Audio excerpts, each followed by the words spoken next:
Hola a todos, mi nombre es Adrián Parra Lomelín y junto con mis compañeras Valentina Aguirre, Marta Yanel López y Gracie del Carmen Casillo, somos estudiantes de la licenciatura en Matemáticas de la Corporación Universitaria Iberoamericana.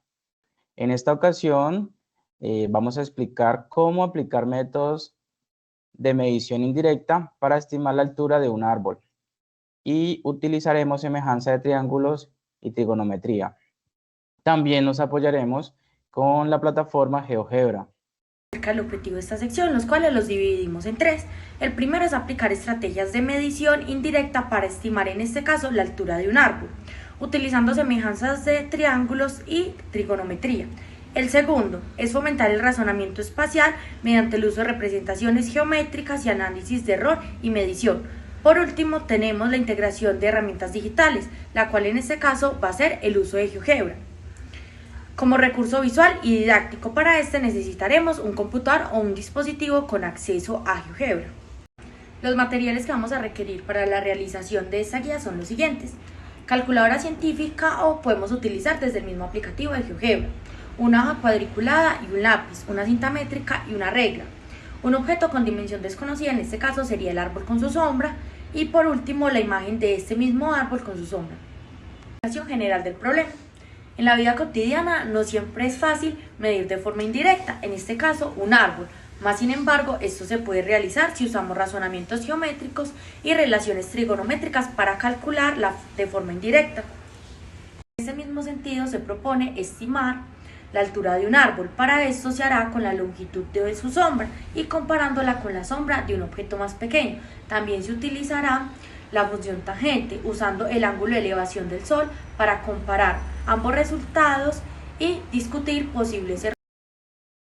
¿Qué es GeoGebra? Para ello nos dirigiremos al sitio web de GeoGebra, www.geogebra.org, y veremos qué es lo que el mismo GeoGebra dice acerca de él. Nos vamos a la opción acerca de GeoGebra. Justamente se preguntan ¿qué es GeoGebra? Y dice que es un software matemático dinámico para todos los niveles educativos, que reúne geometría, álgebra, hojas de cálculo, gráficas, estadística y cálculo en un solo motor. Además, GeoGebra ofrece una plataforma en línea con más de 1 millón de recursos gratuitos para el aula creados por nuestra comunidad multilingüe. Es decir, GeoGebra es un software de matemáticas dinámicas para todos los niveles educativos y para todas las áreas de las matemáticas, ya sea desde preescolar hasta matemáticas avanzadas. Por lo tanto, para comenzar con GeoGebra, lo primero que necesitas hacer es descargar el software, y para eso en su sitio web nos vamos hacia la izquierda en estas opciones, vamos hacia la que dice descargas, y acá seleccionas la opción que a ti más te convenga. En este caso acá dice que hay aplicaciones de GeoGebra para iOS, por ejemplo los celulares que son iPhone, para Android, para los computadores que tienen Windows, para los que tienen Mac, para los que tienen Linux, etc. En este caso vamos a trabajar con la versión GeoGebra Clásico 5, que es hasta el momento la más popular de sus opciones, y cuando tú descargas y abres esta versión, lo que te aparece es la clásica ventana de GeoGebra, y en esta ventana lo que tenemos es una barra de herramientas, una vista algebraica donde aparece el registro algebraico de los objetos matemáticos, una vista gráfica en donde por defecto está configurada con el plano cartesiano, en donde están sus ejes, y además está cuadriculado, hay una cuadrícula. Y acá abajo, casi de manera imperceptible, hay una barra de entrada en donde tú puedes escribir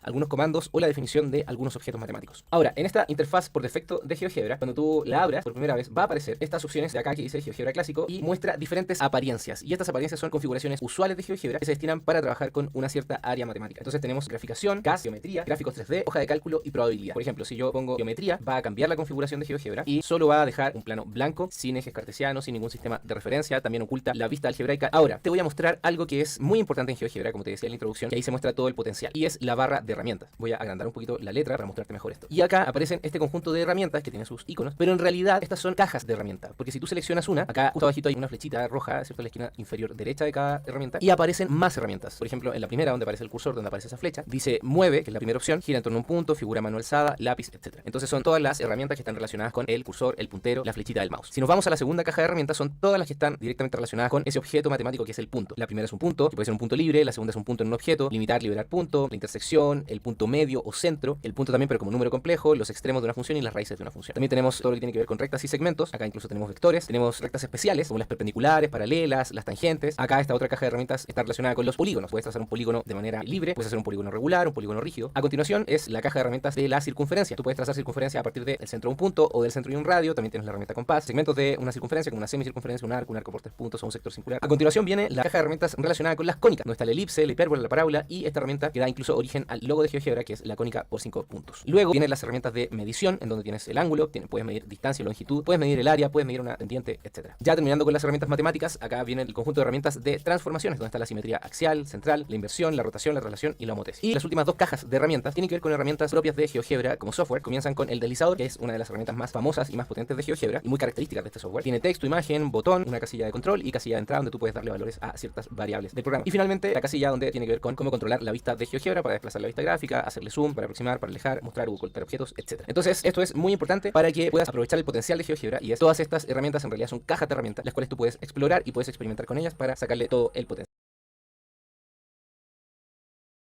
Para llevar a cabo nuestra guía didáctica debemos seguir los siguientes pasos. Paso 1, exploración del entorno. En esta parte se hace la observación del árbol. Esta tiene como objetivo conceptualizar el problema y motivar a los estudiantes. En este objetivo se llevarán varias acciones. La primera, llevar a los estudiantes al lugar donde se encuentra el árbol o cualquier objeto alto, como puede ser un poste, una torre o una bandera o entre otros elementos. Se le pide a los estudiantes que observen el árbol y reflexionen acerca de cómo lo pueden medir sin subirse o utilizando una cinta métrica. Se llevará a cabo una breve conversación sobre los métodos de medición indirecta. Se tomará fotografías del árbol y su sombra para ser trabajada en la parte de GeoGebra. Se registrará algunos datos preliminares como lo es la hora del día, longitud aproximada de la sombra en pasos o en cinta métrica, si el terreno es plano o inclinado. Esas observaciones se deberán registrar en un cuaderno. Cada estudiante debe anotar las observaciones y posibles estrategias para la medición del árbol. Paso 2. Recolección de datos en el campo. Esta recolección de datos en el campo tiene como objetivo obtener las medidas necesarias para aplicar los métodos. Para llevar a cabo este objetivo se debe cumplir con las siguientes acciones. Se debe elegir un objeto pequeño, de preferencia puede ser un lapicero, una regla, un palo. Se debe medir su altura real. Se coloca verticalmente sobre el suelo y se mide la longitud de su sombra. Se mide o estima la longitud de la sombra del árbol real. Se anotan los valores en una tabla de campo. A continuación en el video se muestra la tabla para la recolección de estos datos. Paso 3. Retorno al aula y modelación con GeoGebra. Tiene como objetivo representar gráficamente el problema y calcular la medida desconocida. En esta ocasión se le pide a los estudiantes que abran la aplicación GeoGebra. Entre todos vamos a construir un triángulo rectángulo que representa el árbol y su sombra. Para construir este triángulo rectángulo tomaremos el punto A como inicio de la sombra, el punto B como base del árbol y el punto C la parte superior del árbol. Podemos observar que la base A y B nos mide 12 metros y el ángulo en la parte del ángulo nos mide 29.94 grados, que es el ángulo del sol. Usaremos la herramienta de GeoGebra en la parte donde dice ángulo y amplitud dada y recta perpendicular, y se mide la altura de B y C con la herramienta de distancia o longitud. Se verifican los resultados. Paso 4. Aplicación del método de semejanza de triángulos. Aplicar la proporcionalidad geométrica. En este paso debemos crear en GeoGebra dos triángulos rectángulos. El primer triángulo rectángulo va a ser un triángulo pequeño que representa el lapicero y la sombra. Debemos crear un segundo triángulo que va a ser el más grande, que va a representar el árbol y la sombra. Se etiqueta las medidas conocidas y la marca incógnita, como lo es la altura del árbol. Se le pide a los estudiantes que escriban la proporción de h, que representa el árbol, dividido sobre 12, igual a 0.15 dividido entre 0.20. Se resuelve con la calculadora dentro de GeoGebra.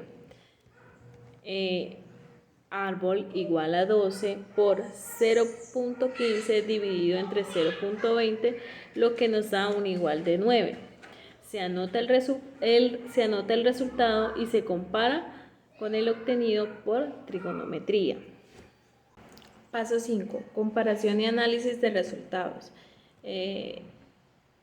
Fomentar el pensamiento crítico y la interpretación de resultados. Se muestra a continuación una tabla donde se puede hacer la comparación entre el método de trigonometría y semejanza, donde se observan los resultados obtenidos por ambos métodos y los posibles errores que se pueden haber cometido. Durante este proceso se le dará a los estudiantes algunas preguntas, por ejemplo, ¿por qué hay diferencia en los resultados? ¿Qué factores afectan la medición indirecta y cuáles métodos parecen más confiables en este caso?